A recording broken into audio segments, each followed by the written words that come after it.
All right, now we're finally getting to behind the name with Shivoham, and how it links to quantum coherence of consciousness and the concepts of Shunya and Purnam. Today's talk is going to be a little bit more philosophical and laying some foundational groundwork for more of the technical jargon and equation work that I'll be doing later to kind of intersect principles between cosmology and consciousness. So the topics that are going to be covered today will be the meaning of Shivoham, of course, quantum coherence, how it shows up in computing, but also with consciousness, the philosophy of Shunya and Purnam, Panchakoshas, which are the five layers, illusory layers to our existence, how oppressive systems stay alive, a brief touch on modeling consciousness and the decay of coherence, and the meaning of your existence. So quantum coherence and Shivoham, what is the overlap here? So it is quantum coherence is the ability of a quantum system to maintain its quantum mechanical states and generate interference patterns. And so it's just existing in superposition. Superposition is a probabilistic wave of all that is possible happening simultaneously. And Shivoham is Sanskrit for I am Shiva. And I am Shiva directly links to the Sanskrit philosophy of Pratyabhidya, which is self-recognition that you are pure cosmic consciousness and that you are infinite. And there's an interesting story with a monk I really like. His name is Swami Sarvapriyananda. And he was talking about how there was somebody looking for Shiva because he's like such a devotee. And the person he speaks to is like, okay, well, fine. Since you're so devoted, you'll find him tomorrow. Just look for the headless body. And the joke is if you are the head and you are looking for a headless body, then you just look down and it's you. So that's the whole point. Like it's only illusion that separates you from the concept of Shiva. So when you are infinite, you're in a state where all possibilities can exist for you. And that is a form of quantum coherence. So if you apply that principle to yourself, you would get a quantum coherence of your consciousness. So they're basically the same thing. Now, consciousness is fairly nonlinear as we've been investigating. So I find that looking at systems that pre-exist already in our physical reality can serve as inspiration. So let's take a closer look at how we do this with quantum computing. So before delving in, we need to talk about qubits. They're just like classical bits in the computer, but a classical bit has binary states of 0 or 1, and a quantum bit can exist in superposition. Instead of like a million values, it's just 0 and 1. So scientists infer phase relationships between states, which are key to understanding superposition and entanglement. They don't directly measure the quantum state. Remember, observing anything in a probabilistic state collapses it into a final form. So there's no way for you to really see something in that wave function, but they do have indirect methods to map out the properties. They have techniques that isolate qubits from noise and environmental disturbances, like cryogenic cooling, electromagnetic shielding, and dynamic decoupling, which I think is really fascinating that human beings have reached this point and that we can do something like this. I think it's just so genius. But also taking a look at false coherence, something that we're trying to do today through control, or I like to call it the illusion of control. So it reminded me of when my very first therapist in 2019 asked me if I wanted to be empowered or in control of my life. And I kind of thought they were one and the same. But she clarified that being in control is to do everything to control the outcome. And I would go as far as saying for us, it would be we try to do everything we can to control things in our current reality as it exists today for all of us collectively. But to be empowered means to do whatever you want, regardless of the outcome. And this doesn't mean just do whatever you want. You need to use discernment and be an adult about how you process things. But empowered means you are more inclined to be authentic. Your whole life, people have been telling you how to behave out of fear-based thinking without evidence and call it logical, which it's if there's no evidence, then what are you talking about, right? Like there's a way that you're supposed to live your life and nothing else because if this, then that. And so many people will convince you of not doing something like your own form of creation and being more of a sovereign being because it will absolutely go down the drain for you. And it's a really great way to get everybody to play it very safe and not even try. But I think it's really fascinating the genius behind the manipulation of that to get people to not even try. Why use fear? So we are trying as hard as we can to find our unique identities in this world. And I mean, as I go into it, it's just going to be our pure consciousness awareness. We don't want to be discriminated against or put in the box. We don't want to be told how we're supposed to act because of whatever physical identity we have, which is really understandable. But just kind of being a little bit of an anthropologist, I've been connecting the dots here. Like we are aiming for Shivoham, but we do it in accordance with pre-existing systems and deal with it that way and our current Western patriarchal ideologies, which negates our efforts. So how do we achieve Shivoham? I want to be clear that achieving is not something you have to do. Achieving means it's something outside of you. Shivoham is already a state of being. There's no chasing after, there's only dropping in. Chasing, achieving, reward, and punishment are all parts of cycles of abuse. So there's this model in, I think it's nonlinear dynamical systems. It's called the Lotka-Volterra model, and it talks about predator-prey relationships with foxes and rabbits, and it uses, differential equations to like map out in ecological systems how it's going to work. But it describes how these two oscillate. They're not going to be exactly the same. One cannot exist without the other. So I actually think that's a really great way to kind of look at social systems. Like oppressor versus oppressed dynamics work pretty similarly. If one side disappears, the other one loses its reason for existing because it's a relationship. Oppressive structures thrive on opposition. When you fight them directly, they grow stronger by using that conflict as fuel. I think that's something we're all very familiar with. So how can we relate this to consciousness and society? If supremacy and oppression are part of a cyclical system, then resisting within it keeps the system alive. And it sucks because when we're trying to fight it, not that those efforts go to waste, by the way, there's still this ability to bring awareness and movement to things. But at the same time, it's I think we can do better. And I think that it takes everyone all at once believing in that. This applies to social structures, religions, and any hierarchy that relies on division, reaction, and comparison, and any like negative emotion that you can feel. The real shift happens when people exit the predator-prey cycle altogether, and they go move from being prey to sovereign creators. Right, so here I have the cycles of abuse and religious reward punishment cycles as well. I know that personal belief is something that is intimate, and this isn't really about the relationship aspect with that intimacy. This is more so about how problematic things show up in society. I mean, and the words here are kind of like escaping the graph. I've got ChatGPT to try to put this together, sorry, but there is a way that you can kind of see some similarities when there's a fear that happens, there's punishment, you can kind of map it to the way you see like an incident here and tensions building. But then in the same way that like when you have deviation from the very strict doctrine to follow, you want to and reinforce that morality and you get the reward as a result. So it kind of to me mimics how we get some reconciliation and calm after any form of abuse. We see it a lot in like big structures and systems. We see it when there's like a sense of forgiveness that's totally bastardized, where you give people externally a second chance when really you should be allowing yourself the ability to have a second chance. It doesn't mean to let things continue happening, but this is kind of how that power is maintained. Um, Fun little diversity pick I found on Google Images. Everything you do is a socialized response. Since the day you were born, you're born into a reality. It's not the case that once you open your eyes, you created the universe right then and there.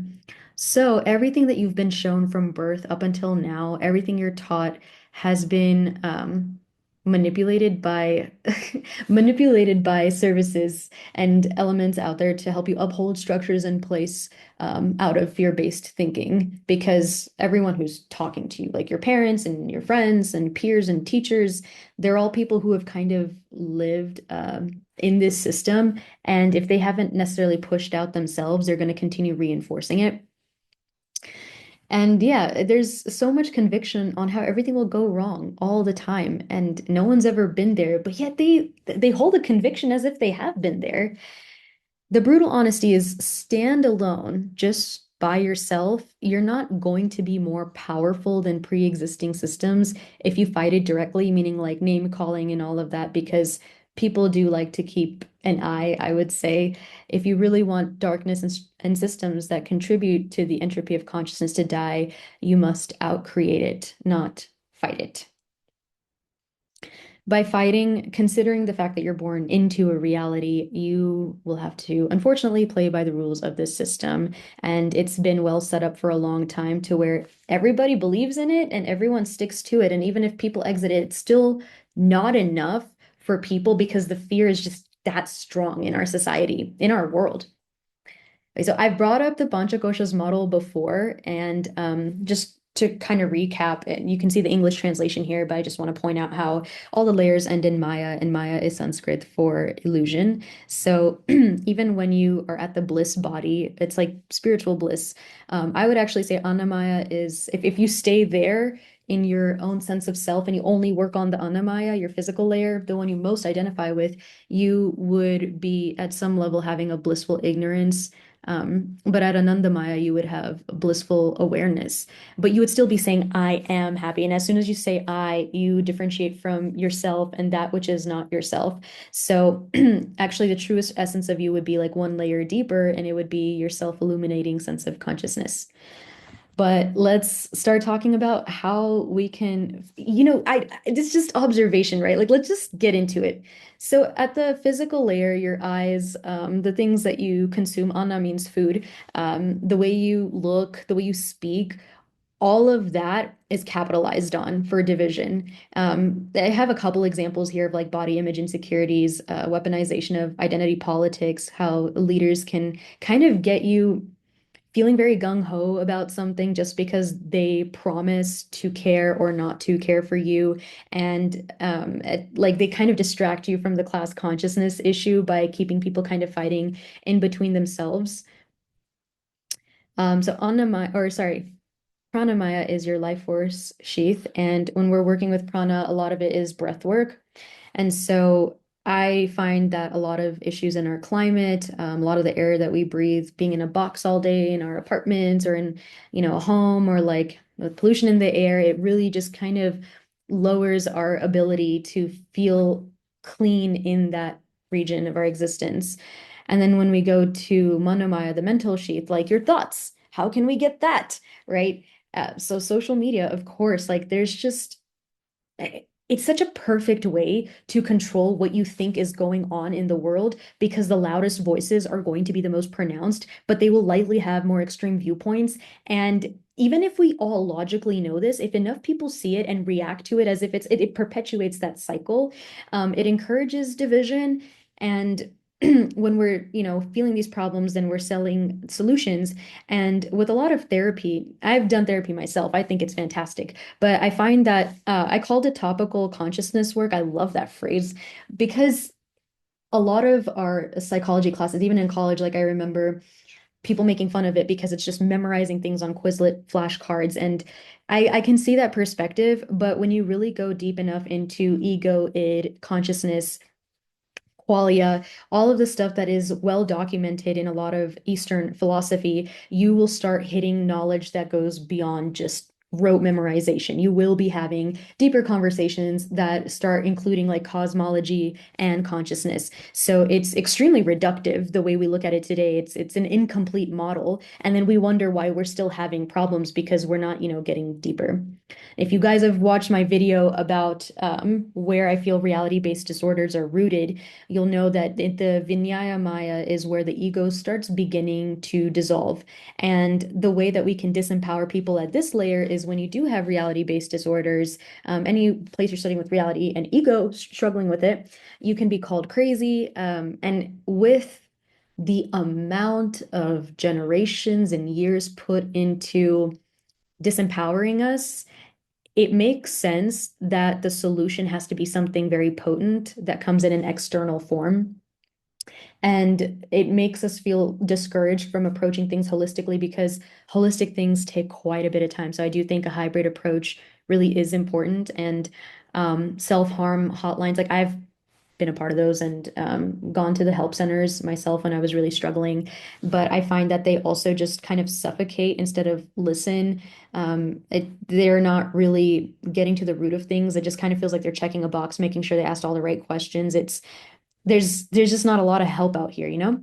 The final piece at the Anandamaya, how you can get disempowered here, what I have found that's been in conversation often, unfortunately, is actually being called demonic, like wrong, that like you should be taken out of the picture even. I've heard that before. If you're achieving the sense of, consciousness level bliss, like even spiritual bliss, if you are doing it through personal power, and anything other than an enforced religious doctrine. So just look at the brilliance, and I don't mean brilliance in a good way, obviously, but just see how at every layer of our existence, there's always a genius type of block in the reality we live in today that kind of prevents us from going deeper.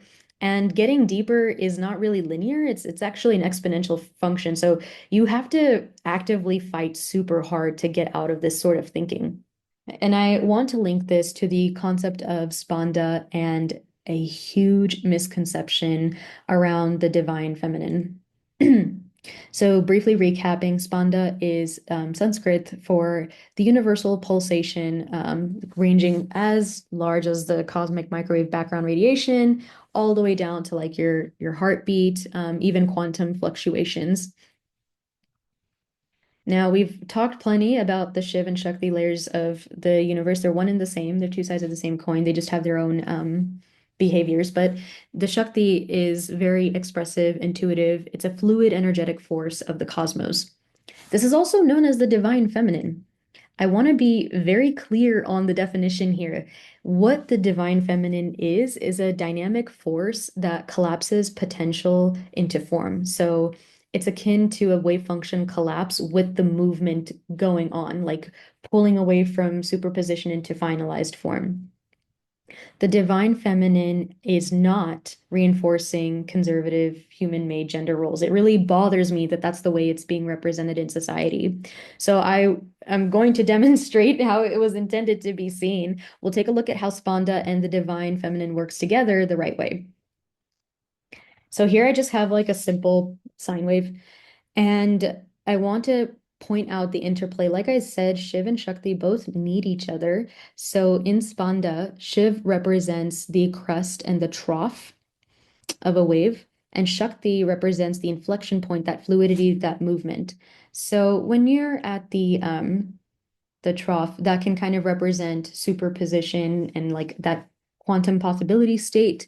And then at the crest, that can represent solidified reality into form. And then Shakti is kind of that movement in between. And the fact is, if you removed Shakti from this, how do you just have a crest and a trough? That's not like a proper move. And Spanda is the fundamental pulsation of everything that ever exists in the cosmos.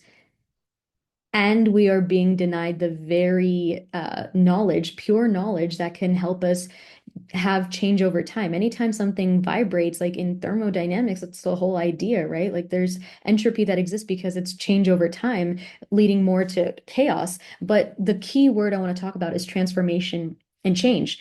And actually being able to have that fluid movement is this ability to almost change your reality, right? And I find it to be very convenient that something that's so beautiful and pure has been now bastardized and shown in its most false form, so that again, the top down doesn't have to do the work, right? The side to side will. So people's ears immediately just turn off. They think like you're crazy when you bring this stuff up. They think that, you're woo woo, but this is a fundamental force of reality. Are you going to deny a fundamental force of reality?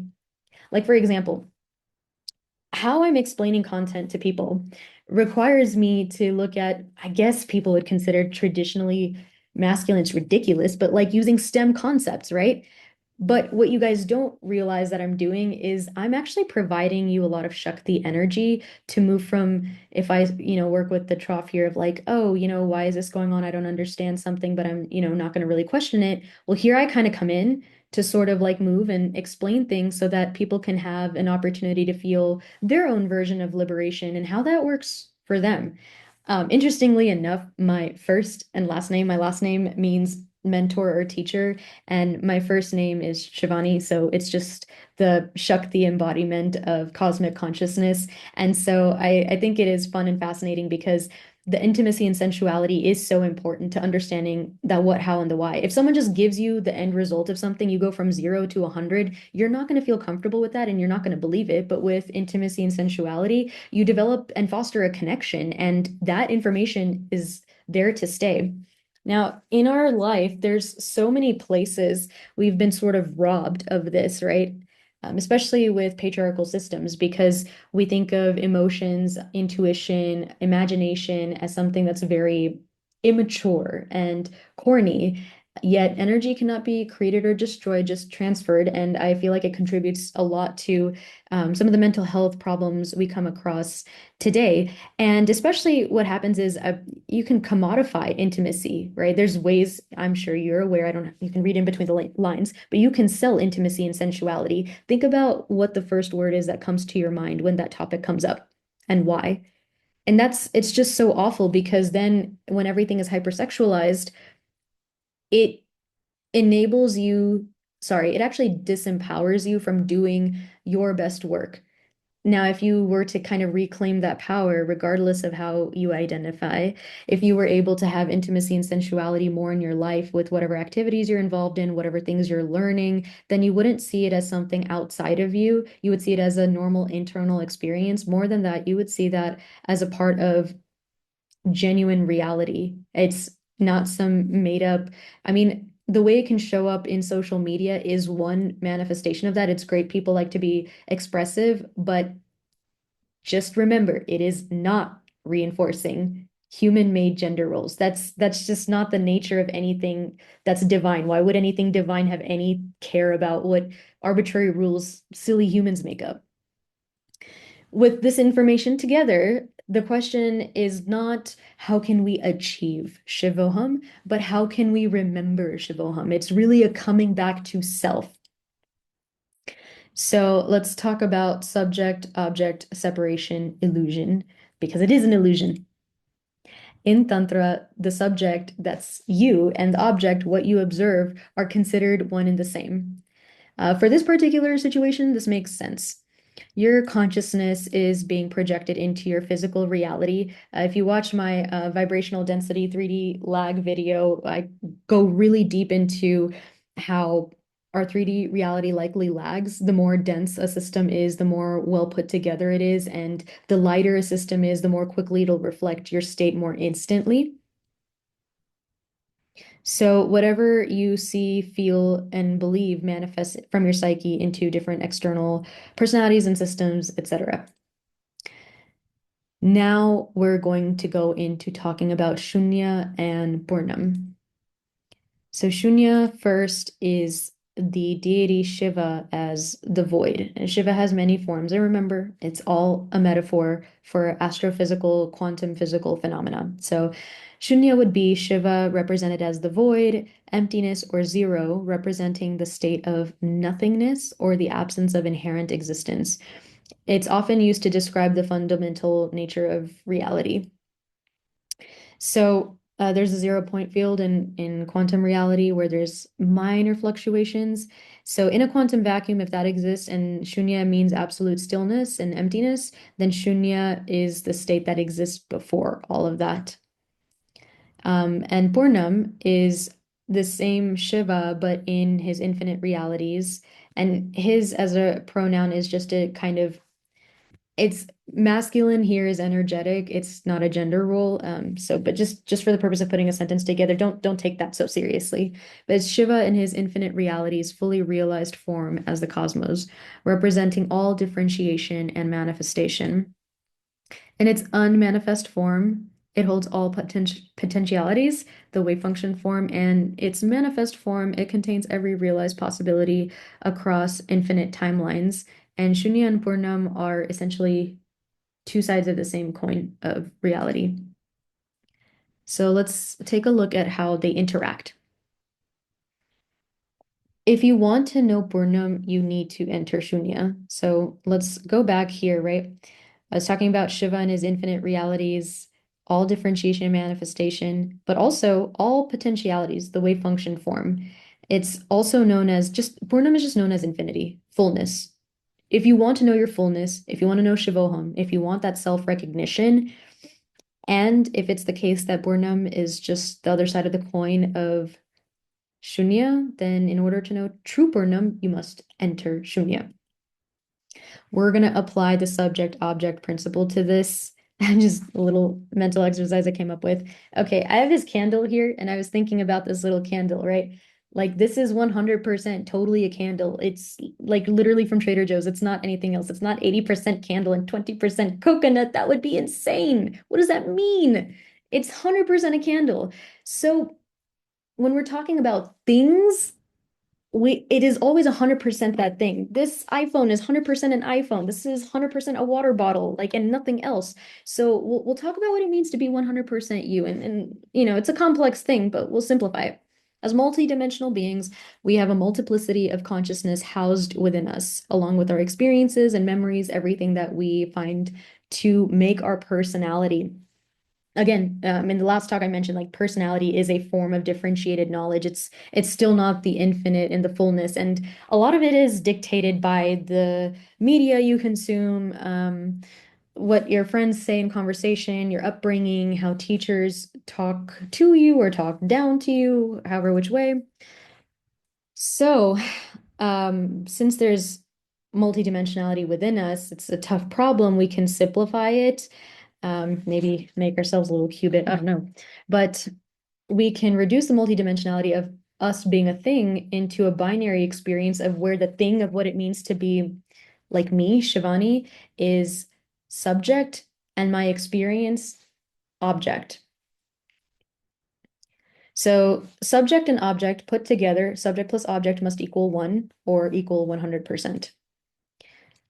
So if object, the experience is the void and it's shunya, you enter shunya, then the void is equivalent to 0. Remember, we are two things. We're talking about two things that we are right now. We are the subject and the object. The separation is an illusion. And if we're in a state of life where we've entered the void and that equals 0, but this thing needs to be 100% its thing, then you, the subject, must equal that 100 to compensate. So the object value is 0. And if the subject value is 100, makes sense that you become 100% you, your own thing. The only way you can know Purnam is through entering Shunya. And again, I think we can take inspiration from existing systems today and kind of build upon the model. So there are a couple ways that we try to achieve superposition and coherence in quantum computing.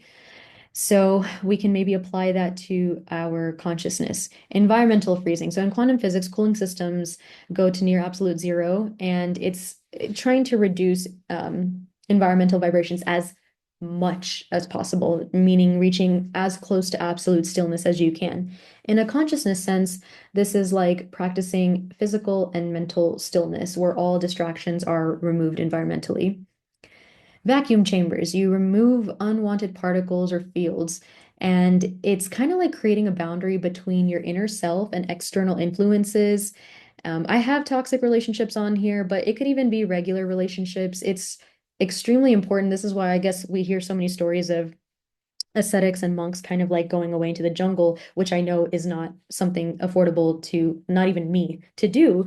But also, It's a psychological thing. There was a How I Met Your Mother episode on this where I think Robin's friend was coming from out of town and it was someone from her past, and they brought up this psychological phenomena, especially because the brain likes to take the path of least resistance. So it likes to create harmony. And if the person in front of you kind of treats you like how they know you from the past, or a version of you that, they think exists today, then you're more likely to kind of work with that, engage with that, and be that. So you really want to kind of strip away the layers of that. And I mean, there are multiple ways you can go about it that I'll bring up. I'm just going to continue here. So you want to minimize the noise too. You want to, because the last thing is like your thoughts. Um, I have said that the brain is a filter of the universal field of consciousness, not a generator of consciousness. But even then, if observation is something that collapses a wave function, then even observing the thoughts you have, and thoughts are like everywhere in your brain, right? Like you don't think of thoughts as something that um, is necessarily a part of collapsed reality, because thoughts are considered to be massless as documented. I don't think so, but I have work to do to prove that. But even observing a thought is a form of collapsing. And so when you look at your own thoughts, you assume that that's all there is, and that influences your personality, even in really small ways. And that's why meditation can really help with that, because what you want to do is over time reduce the natural mental noise that's in your mind. And remember, I am setting a foundation for future talks, so I know this thing is very difficult to do, and we can get into the intellectual, more equation related rigor of it in future talks, but just know that this is the foundation I'm building upon. Anyway, psychologically and even physically, this can look like a function of time. The longer you spend in Shunya, the more you expand on your probabilistic wave function, like more realities you can think of. And it's just up to your imagination. Nothing is impossible, technically, technically. And especially if you don't have any external environmental noise treating you as if you were this one person you've been your whole life, it kind of opens you up to having any type of personality. You could really be anything, which is really fascinating to think about if you really venture deep down into it.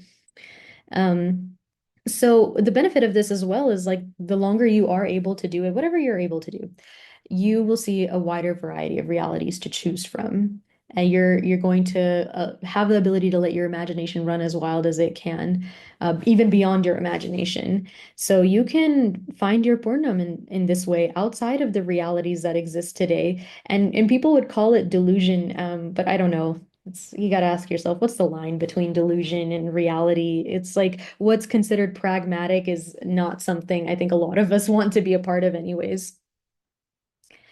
Let's talk about the ideal and accessible ways to access Shunya.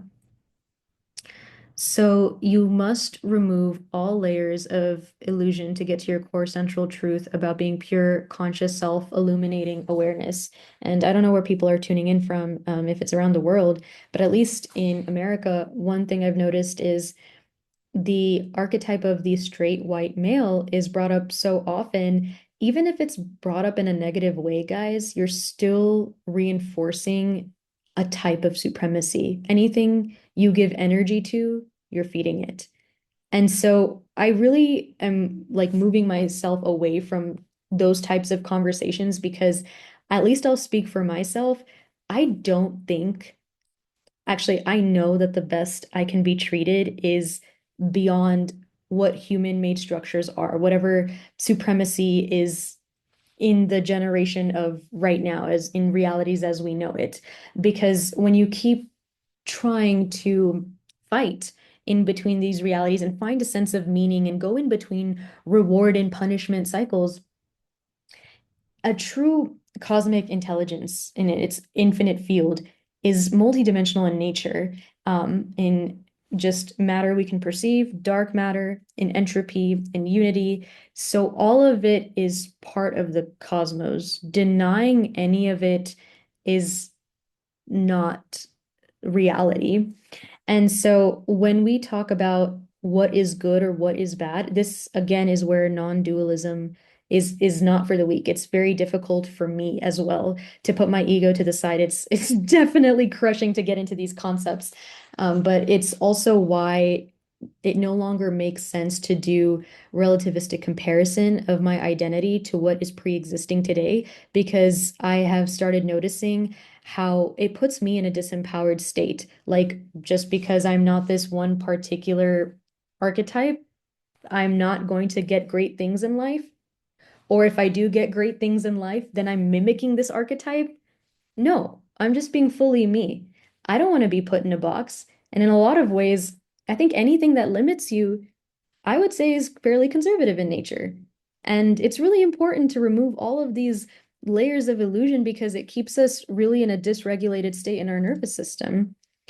Well, I also want to say that the last time you were closest to the state of being was when you were in the womb slash just born. Makes sense. No one was interacting with you. I mean, I guess people talk to the mom, like, while she's pregnant, but you get what I mean. Anyway, let's take a closer look. So, modeling consciousness, ooh, that is something that's pretty tough, but I'm trying to take a stab at it because I am passionate about helping the collective, especially with reality-based disorders. So, this is very basic, but I'm just kind of spewing out what elements are important to me here. So first, this function would be, C for consciousness, T for time. So the state of pure consciousness awareness would be a function that looks like this. At a given state of time, where are you at? And I think first it needs to have an initial state of its purest consciousness that's unique to you. So that's more like the Purnam you find in your Shunya. There is Shunya at the cosmic level, right before the 0 point field as well. And also, there is a shunya because, Tantra philosophy, Shaivistic philosophy, all this stuff operates at infinite levels, like at a fractal level. So we need to find your unique Purnam. And we need to account for decoherence or the form of decay of coherence. So if coherence is superposition, decoherence is when over time you start taking form and engaging with environmental variables, being observed, collapsing into any type of form. So we see why it happens in quantum systems, but for consciousness, decoherence occurs due to accumulated conditioning, societal constructs, and subconscious entanglements. Everything that can pull you away from what your entity, your true entity is. Just kind of breaking down some of the variables here. E in this case is Euler's number to represent exponential decay. The lambda factor controls how fast decoherence happens. If lambda is large, coherence decays quickly. If it's small, it lasts longer. In the thermodynamics, non-human consciousness sense, and I say non-human consciousness because I am making a case for panpsychism, just not, because it's not in the way human consciousness shows up. So there is a constant state of decoherence. But unlike quantum systems that passively decohere, human consciousness has the capacity to actually self-correct through awareness and intentional practices. Um, so what I've presented like variable wise is really simple, and I plan on again getting deeper into it. This is more of like a philosophical talk. So things like environmental noise, quantum entanglement, nonlinear progress and fluctuation are not lost on me. I'm totally aware there's more to it than meets the eye, especially when you're talking about dark consciousness, especially when you're talking about potentially perceiving energy that doesn't feel very obviously around you, that has a physical form, but it's still affecting you in a lot of terrifying ways. The point of all of this is to get the consciousness function over time to be, if not as close to, then exactly your fullest Purnam at all times, not just when time equals zero, time equaling zero being like right when you're born. You want to the best of your ability, always have that sense of coherence and self-recognition that you are the infinite and not be pulled back. likely impossible that you're going to maintain that 24/7. But again, it is the ideal good goal, and it inherently helps you stay in a state of always being able to be internally quite aligned. And the reality is, I feel like there's this belief that once you get into this state of awareness and the state of being, that everything in your life is going to go well. It's not necessarily like that. It's more so that you're able to enter an observer state. People that are able to do this, like even if they have cancer and they've really done the consciousness work, the spiritual work, they are aware that they're in pain, but somehow they're able to like laugh and have a great time because they recognize that they're just observing the experience. That's just all they are. Like a lamp, when you turn it on, if you're in a dark room and you turn on a lamp, Swami Sarvapriyananda says this, like, you know where the lamp is because it is the light that turned on in the darkness. So it's self-illuminating and it illuminates everything else. And self and everything else and unifying that is really what unity consciousness is all about. So with that being said, everyone needs to find their own Shivoham, right? Shivoham is just a philosophy of life. I'm not advocating for a strict doctrine. I'm not trying to get anyone on any particular side. If you can have any identifier for who you are, what your belief system is, but as long as you have aligned with your highest cosmic purpose. And I've talked about dharma before, how it's more of a frequency and a way of being, human being rather than human doing, then that would basically mean that you have at some level entered the void and you're recognizing your Purnam or the infinite within you. So just like a silly little example, right? Like if you want to know love, the concept of love, you don't have to be in a relationship with just me. That's not the way it works. I want you to find your own partner, right?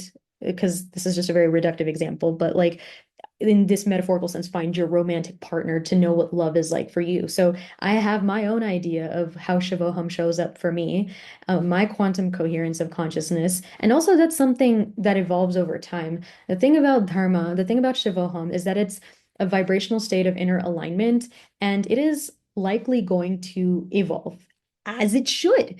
And as that evolves and changes too, it's going to manifest in a different way, which is why I feel like people obviously don't feel great if they feel that all they're doing for like 30 years is working in the same company and that was supposed to initially be their dream job. Well, just remember the 3D is a physical manifestation of something internal, but your internal state will never be static. And neither will like a job. You can get promoted and move around, but I know as human beings, we want deeper connection. We want to feel stimulated. We want to travel. We want to find multiple ways to go approach this. This is what Shivoham is all about. I do want to briefly touch that, like, I understand disappearing into the woods or anything like that is not necessarily accessible. I have a unique method where I'm actually trying to penetrate as many minds as possible because how we got here today is a result of decades of thinking a particular way and that being passed down through storytelling, through whether it's like from people directly around you or storytelling in like the media, everything that reinforces and keeps the reality as it does today and indicating that anything that's not this is absolute disorder and chaos. But perfectionism and trying to achieve everything all at once I find inherently to be capitalistic or unrealistic just in general. And I think feeling like if you can't get all the way there, then it's not worth it is also another trick to get people to not recognize their own power. Not having people recognize Shakti energy as a fundamental force that exists in all of the cosmos as well as their own psyche and calling it something entirely reductive that holds you back from yourself is another trick that, if you don't think about fluidity and movement of a different reality from like stillness to a finalized way of being, and you go through generations of it from like maybe your lineage, and then even in this current lifetime, this whole thing is mocked by your friends, because I mean, I understand why human beings see things the way they do. I do just wish that they would take the time to not just consume things on social media. I wish they would look things up. But this is why I'm here today, because it is the very force that can help you truly change your reality. And it starts small. The best things do need to take time. The only reason we need time for things is for somatic integration. If you had a complete 180 change and tomorrow you woke up in Bali and someone is fanning you with leaves and feeding you grapes, you would freak out and maybe say, wait, I have my dog at home and this, whatever. You're going to come up with your examples, right? And so, in order for you to feel comfortable in maintaining a reality, you need to build up to that internal alignment and see that as something that is achievable and workable, because at the end of the day, your beliefs create your reality. So there is value, is what I'm saying, in finding small ways to cancel out the noise. Maybe it's spending more solo time by yourself. Maybe it is entirely changing up the content you're consuming, or deciding to speak to a stranger, someone who doesn't know any contextual history about you and will treat you as you are. And then you can find unique ways to build upon ways you can find your Purnam. So since we have so many new people, I was like, well, why not have a little bit of homework, right? Because my goal is to go inside of your minds. Um, so identifying in micro habits or at a micro scale where you feel like you're in a system that doesn't serve you, it hurts you, it misunderstands you, and seeing where you can outcreate it, remembering that feeding is perpetuating something. I mean, I feel like now I finally understand why people say just ignore the bully. And I feel like life is constantly bullying us. Everything around us is just, and we're feeding it energy, and it thrives off of it. It still live. And it's a Herculean amount of effort from the collective to change things overnight. I'm not talking about that. I'm just playing the long game here, right now, right? If as many people as possible slowly start this practice right now, considering that everything that exists in reality today was once a thought, then with the strength in numbers, we can outdo the paradigms that exist and work to achieve unity consciousness and be sovereign creators and reclaim power. So, on that note, of course, we have hit all of the foundational pieces on a philosophical level and a little bit of technicality. But next, I'm going to take a little bit more time so I can do some deep research dives on how we can connect this all with more explicit detail. But thank you so much for attending this talk. And I am unemployed. I've been working off of my savings to do this passion project to help the collective in however which way I can. And I do this all by myself. It takes a lot of work out of me. So if you're willing and able, any and all donations are appreciated. But thank you so much once again, and I will see you in the next one.